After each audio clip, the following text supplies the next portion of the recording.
Hello everyone, I'm Navya Bharathi, speech and language pathologist and psychologist. ఈరోజు మనము stimming behaviours అంటే ఏంటి అనేది తెలుసుకుందాము. సో స్టిమ్మింగ్ బిహేవియర్స్ అనేవి రిపిటేటివ్ బిహేవియర్స్. సో ఇది ఓన్లీ చిల్డ్రన్లోనే కాకుండా ఇది నార్మల్ ఇండివిజువల్స్లో కూడా కొన్ని రకాల స్టిమ్మింగ్ బిహేవియర్స్ ఉంటాయి. ఫర్ ఎగ్జాంపుల్, ఎవరైనా యాంగ్జైటీ ఫీల్ అయినప్పుడు కానీ, స్ట్రెస్ ఫీల్ అయినప్పుడు కానీ, they use to do few things like tapping the food, clicking the pen or moving the pen.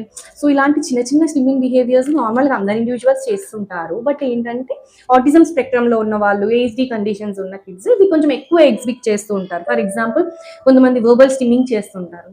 అంటే లైక్ కంటిన్యూస్గా ఒకటే సౌండ్ని హమ్ చేస్తూ ఉండటము, ఒకటే లేకపోతే కొన్ని రకాల సౌండ్స్ని రిపీటెడ్గా అవే రిపీట్ చేస్తూ ఉంటారు. సో దీన్ని వర్బల్ స్టిమ్మింగ్ అంటారు. కొన్నిసార్లు హ్యాండ్స్ క్లాపింగ్ చేస్తూ ఉంటారు, కంటిన్యూస్గా చేస్తూ ఉంటారు.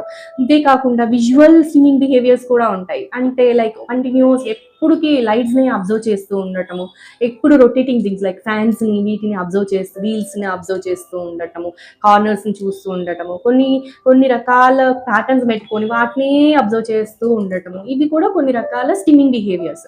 సో వీటిని చైల్డ్ ఎప్పుడు ఎగ్జిబిట్ చేస్తాడు అన్నప్పుడు వెన్ దే ఫీల్ హ్యాపీ, లేకపోతే when they feel excited or fears ఉన్నప్పుడు కానీ, లేకపోతే టు అవాయిడ్ ఎన్విరాన్మెంటల్ స్టిమ్యులస్, కొన్నిసార్లు వాడికి నచ్చిన సిచ్యువేషన్స్లో ఉన్నప్పుడు, లేకపోతే సీకింగ్ కోసం, అటెన్షన్ సీకింగ్ కోసం కూడా స్టిమ్మింగ్ బిహేవియర్ చేస్తూ ఉంటారు. అసలు ఇది ఎందుకు చేస్తారు అన్నప్పుడు బిహేవియర్ రెగ్యులేషన్ కొంచెం ఎమోషనల్ రెగ్యులేషన్ ఇది తక్కువ ఉన్నప్పుడు ఈ స్టిమ్మింగ్ బిహేవియర్స్ అనేవి యాక్చువల్గా ఇవి related to sensory issues. So ఈ కండిషన్స్ ఉన్న పిల్లల్లో సెన్సరీ ఇష్యూస్ కూడా ఉండడం వల్ల సో వాళ్ళకు ఈ రెగ్యులేషన్ అనేది లేకపోవడంతో స్టిమ్మింగ్ బిహేవియర్స్ ఎక్కువ చేస్తారు. సో వీటిలో ట్రీట్మెంట్ అన్నప్పుడు ఈ ఆక్యుపేషనల్ థెరపీ అనే థెరపీ ద్వారా వాళ్ళు ఆ సెన్సరీ ఇష్యూస్ని తగ్గించుకోవడంతో స్టిమ్మింగ్ బిహేవియర్స్ కూడా తగ్గుతూ ఉంటాయి అన్నమాట.